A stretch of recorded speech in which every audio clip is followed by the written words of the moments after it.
What's up again, YouTube? Quadzilla here. Mosquitoes everywhere out here in my yard. That's the only downfall about living near a lake. Boy, with the woods and everything, it's horrible.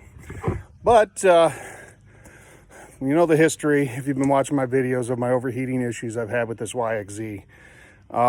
Mill Creek Lake, I had overheated twice out there, and I don't know if it was just bleeding the system, because the mechanics I've talked to said you got to, dang mosquitoes, you got to bleed the entire system with a vacuum and then fill it with antifreeze to get all the air pockets out. So plus mud and everything else, looking through everything, I was like, I'm just going to do a radiator relocate.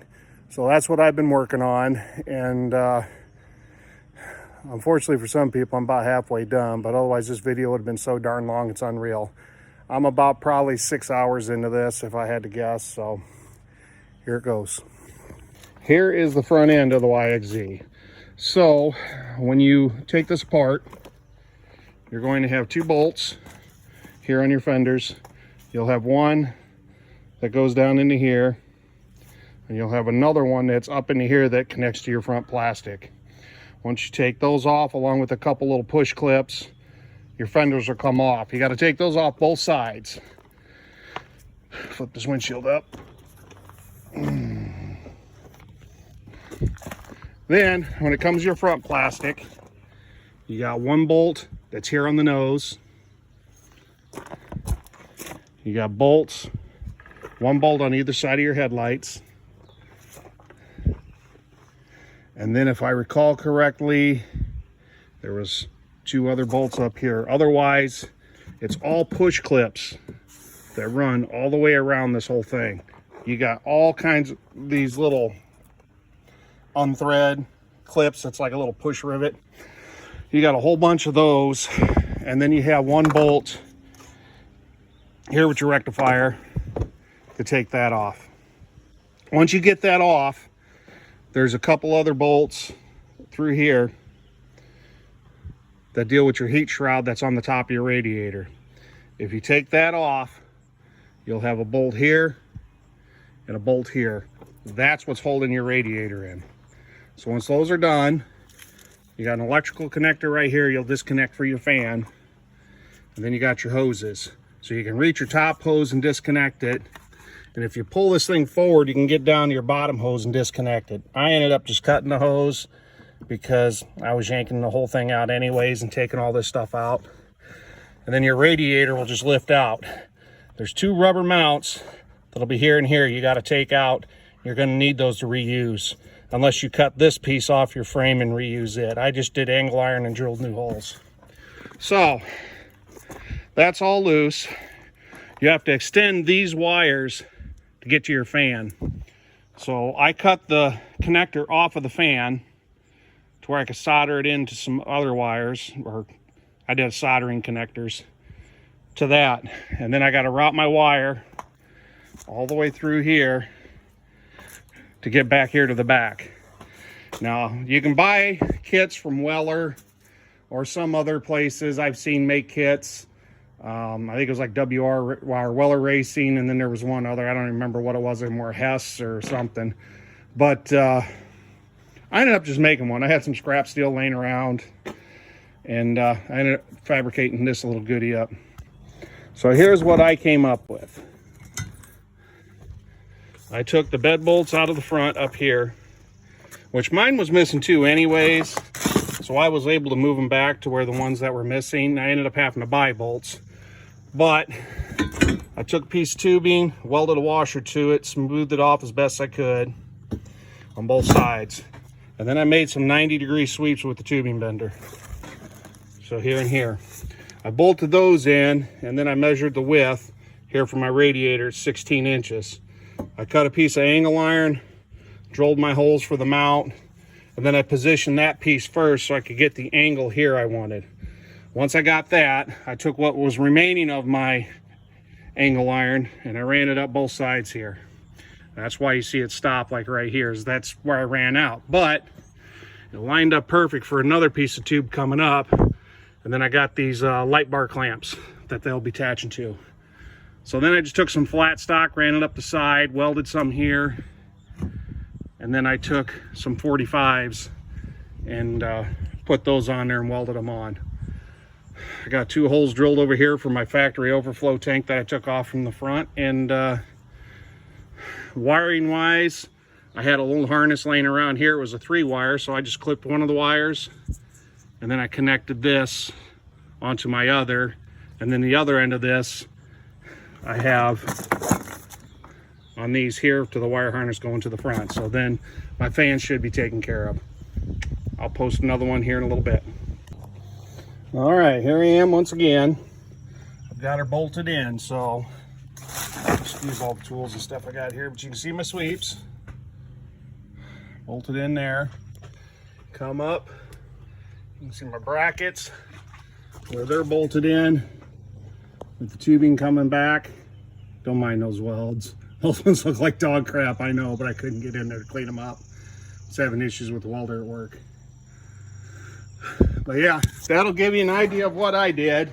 Again, this is for the factory radiator, just relocating it to make sure that fixes my problems. And I've left it open where maybe eventually I'll put a Hess in here, but if this is working, why mess with it? All right, YouTube, I'm back once again. This is showing you what it looks like with everything bolted in. So I got my reservoir bolted in, and you can see I got a little dangly chain on there. That was a modification I did before because one of the air pockets I had in West Virginia ended up blowing that cap off, and it took me a while to find it, and it was tucked down inside one of my skid plates. So if I got the chain on it, I ever get an air pocket again, it goes to pop off, you got something to catch it. So I would do that yourself if you got one of these. So, but you can see I got all this in here. The mounts are in, the fans on, all routed up. I got a wire harness over here that'll be tied in, so that I'll be able to zip tie. And there was a hole underneath here already. I'm just going to use that for running my wires through. Vents, I'll have this vent, and then I'll have this other vent over here. I'm going to zip tie those together and probably just run them down this angle iron, I think. But I got 2 of these type of elbows. I went to the local Menards store and got 3/4 inch hydrant elbows that are stainless steel, and they fit this 22 millimeter pretty darn close. So that's what I'm going to run. And then my hoses, I'll end up shooting them through over here. I wanted to go here, but there's a storage compartment, so I wouldn't be able to go through there. So I either got to go through the floor or the front. So I'm going to go through the front there. But then, like I said, the other hydrant one there. I will say, if you go to do this modification, you're gonna have to buy your heater hose off of Amazon. I did searches all over the place, and I could find 3/4 inch and I could find 1 inch. And then I went to order the 22 millimeter or 7/8 from Napa. They wanted $50 a foot for the stuff. I paid like $25 off Amazon, and I got 10 feet of it, which should be all I need.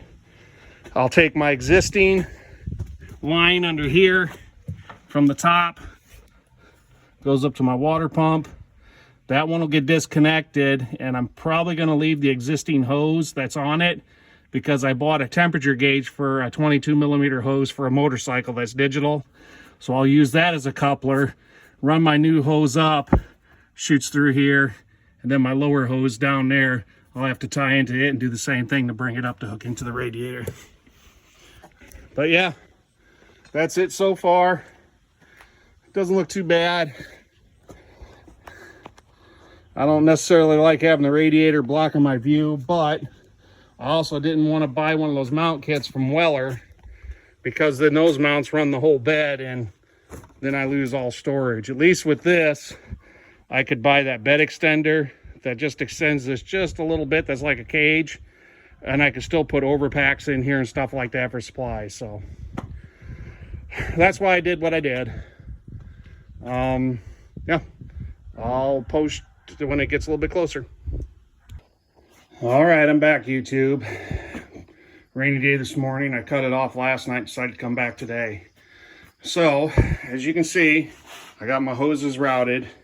So I got my 90-degree hydrant fitting 3/4, run into hose here, same up here. I ended up drilling through up in here, so I could put a zip tie through the fan shroud and it wasn't going to affect anything to keep my hose nice and solid.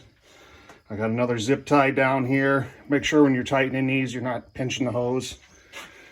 I was able to go over here in this corner. It's a tight fit, but I was able to do so like I preferred, just because I wanted to keep those hoses from bending too much. So, as you come underneath, back up here, here's the hose going to the top. I incorrectly said earlier from the water pump. This is actually what goes to the thermostat. So, I got it cutting through, curving over. I got it zip tied up top here to the frame. Comes down, tucks behind wiring, and then right there, I don't know if you can see that or not, is my temperature sensor for the kit I bought off Amazon. It was like $22, $22, something like that, for a digital for a motorcycle for 22 millimeter. So I got that there spliced in. So on the other side of the motor, that goes to the thermostat. So then down here, we got to the water pump. I had to run the town and get a 3/4 inch metal barb to tie those together, because this hose actually gets larger as it goes to the water pump. So I got the splice there coming up. I tied it in a couple places here along the frame. As you can see how tight those are. They're not very tight. I didn't want to pinch the hose, so I'll probably snug them up a little bit once I get pressure. It runs up through there again. Sweeps over, ties in there. Now, when I drilled these holes, I drilled them, I think it's 1.25 inches is the size of the holes. And they may rub, I don't know, I gotta look to see, but if not, if they do, I got some of this stuff laying around. This is weather seal I bought for an RV to go around the window, because I had some that was dry rotted and bad. But for some reason, this stuff won't work on that. But because of the grooves and stuff in it, I might be able to use that on there. I don't know. Otherwise, I'll pick up some like 1/4 inch hose or something and slit it and pop it up in there or something. Or I'll figure something out. But yeah, that's so far. You can see, nice clean radiator. You can see through it. So not plugged up or anything. And we're just about ready to put antifreeze in her. I got to take the steel lines out from underneath this thing yet. I debated on leaving them, but I don't like how they're kind of pushing up against some of the hoses and stuff. So I got to pull the driver's seat out and pull one of the side covers to get to the couple bolts, but then I'll be ripping those steel lines out and I'm just going to throw them up in my loft. One more thing here right quick, YouTube. I bought 10 feet of hose. That's what I got left.